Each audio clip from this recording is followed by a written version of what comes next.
Welcome to the Awakening series. My name is Kimberly Archuleta. Today we are providing a platform for brilliant minds to bring them together to talk about their self-discovery and their awakening. Today we have a very dear friend of mine, Rose Bill. She is a shaman, an amazing person, amazing soul, and I'm just honored to have her on the show. Thank you. I'm so honored to be here. Thank you. Rose is going to talk to us a little bit about her journey. So Rose, if you can give us some insight on your past, your thoughts about awakening, and where you are today.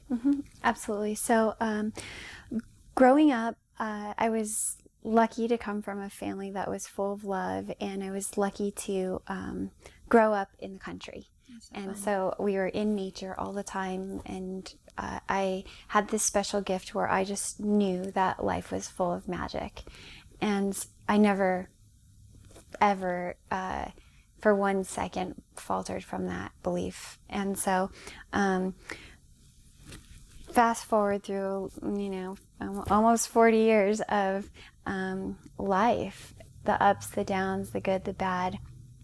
And I survived through some things that, would be, most people's worst nightmare. And not only that, but I healed through it too.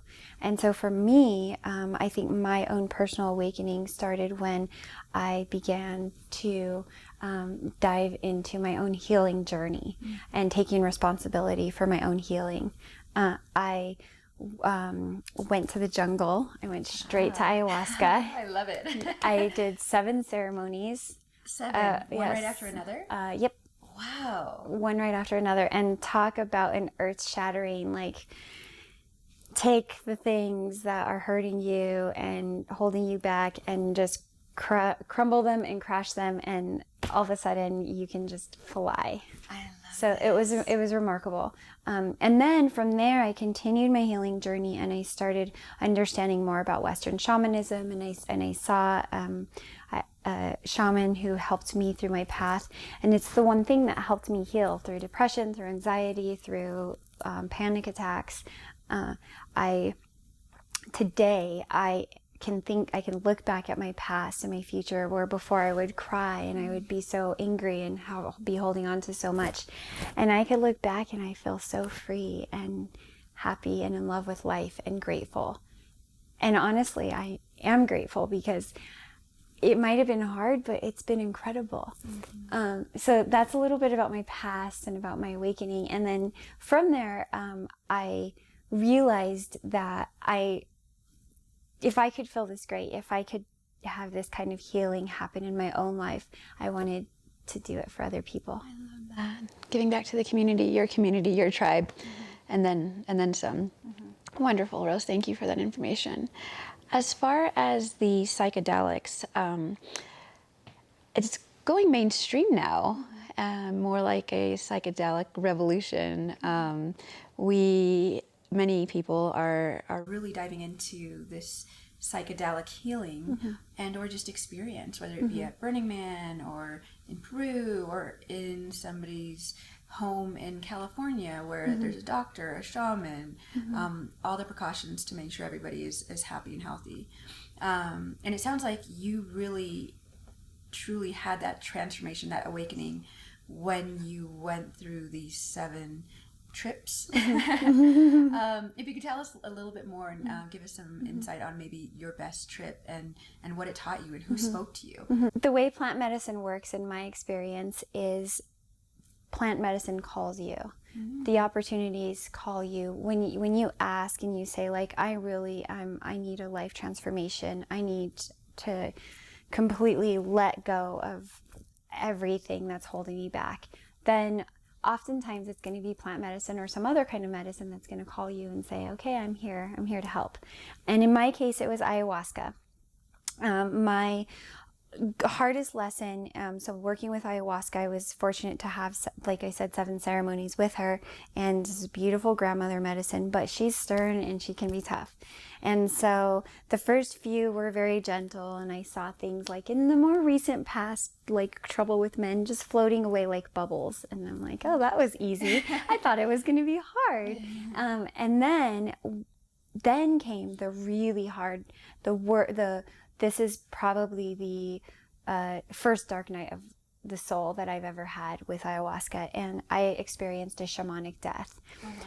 And what happens is, in my experience, was I was having a full death. It felt like I was dying. It felt like my bones were, my muscles were melting off my bones, and like I was being pulled out of the room.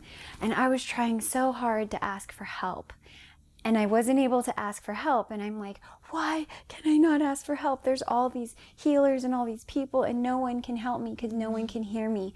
And I realized, like, so I went through the full death, and then it was black, and I thought I was dead.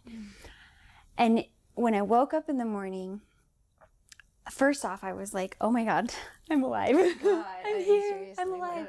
So I was very excited about that. But then what I realized was that my greatest lesson in life at that point was that I needed to understand reciprocity and the importance of receiving and asking for help. I was so programmed to giving and providing and blocking other people from giving to me that I wasn't participating in reciprocity, and it was killing me. Your balance was way off. Yep. So that was probably like my hardest one. And then from there, so the way any type of healing works, energy healing, spiritual healing, is we're trying to turn wounds into wisdom and take our experiences and learn from them so that our souls can evolve. Yeah, I love right? it. Yes. So we don't want to be stagnant. We don't want to be stuck in the pain. We don't want to be stuck in the past.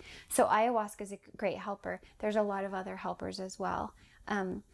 Just to finish off my story about ayahuasca, after I shed this darkness, this awful, awful thing that I had no idea was holding me back from experiencing life and love. Ayahuasca came to me after that in like a later ceremony, and she gifted me the experience of an astral projection, and my consciousness was able to shoot out of the world into space, star surf. I was able to like visit people with my consciousness, and it was absolutely incredible and amazing. And it made me understand that having a conscious experience outside of your body is actually very easy, and anyone can tap into it, and you don't need psychedelics. I love that. Thank you. That is beautiful. That's amazing. Just meditation alone, or breathing, or I mean, there's so many other ways other than psychedelics to tap into that. But that sounds like an amazing trip. I'm so glad you were able to experience that. As far as your healing today, you are now able to use your shamanic healing to heal your tribe. And tribe, I mean direct descendants, literally your daughter, your friend. I mean, you give readings, you give energy healings. Can you tell us about what you're doing now with your newfound shamanism? Absolutely. So when I chose to leave my former life and step into the shamanic path, I did so not really understanding that the future was probably calling me. And so last year I had my second dark night of the soul, and I gave birth to a little girl, and when she was born, we found out that she had a very serious heart condition, and trisomy 21. And she was going to need heart surgery, open heart surgery. And first off, what I mean by my second dark night of the soul is that it's the greatest initiation of my life. I am now more humble and more available and more present to anyone who comes to me, especially my daughter, after going through this experience. And now I understand why I became a shaman even more. I love that. That's beautiful. That's wonderful. I know you're doing a lot of amazing things with your daughter. Can you give us moms some insight on this? I know that traditional medicine has taken us a pretty far way. We're here, we're healthy for the most part, but what else can we do, and what else do you do, and what else have you been seeking in regards to healing after the the surgery and the next steps for your daughter?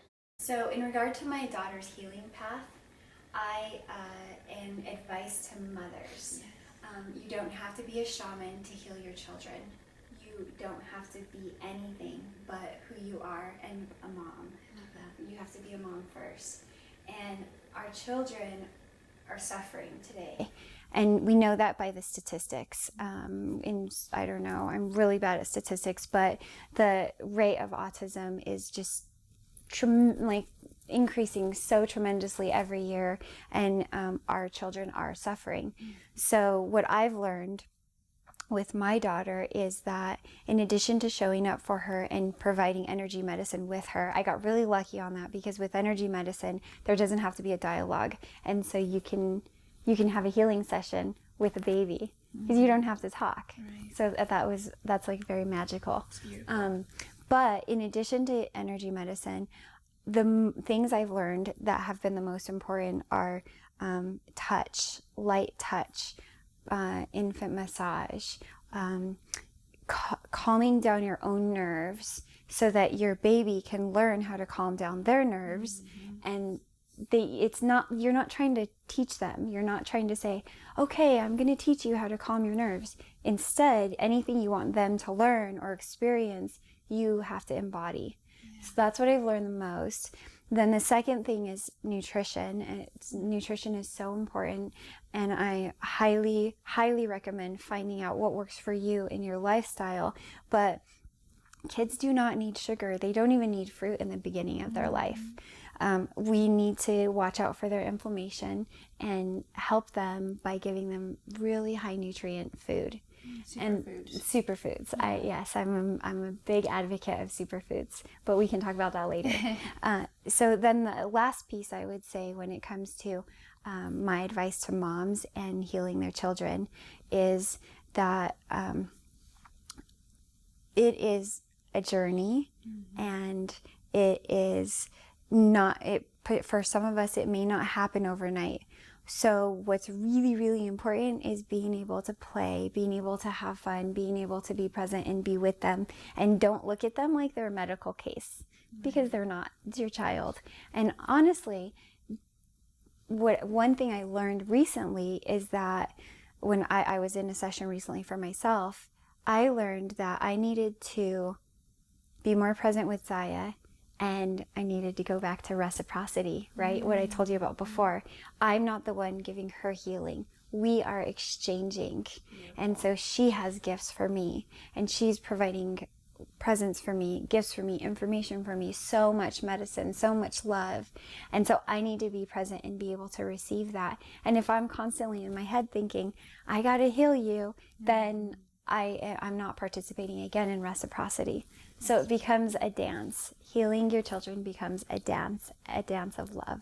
I love that you said that. That's beautiful. I feel with my son, the healing that I get from him, and I didn't really think about it, but it's an aha moment in the sense that I didn't know that he is healing me. Not to say that I am in need of it, but it's just the most beautiful moment when you can laugh with your child and they're laughing uncontrollably and you're laughing uncontrollably, and it's just this vibration which is raised, and you're on another level and nothing else matters but that moment, and it's just so beautiful. It's so spiritual.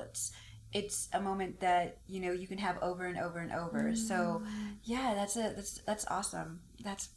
Wow, I didn't even know. I didn't even think about it that way. Thank you, Rose. I love it. Yeah, wonderful.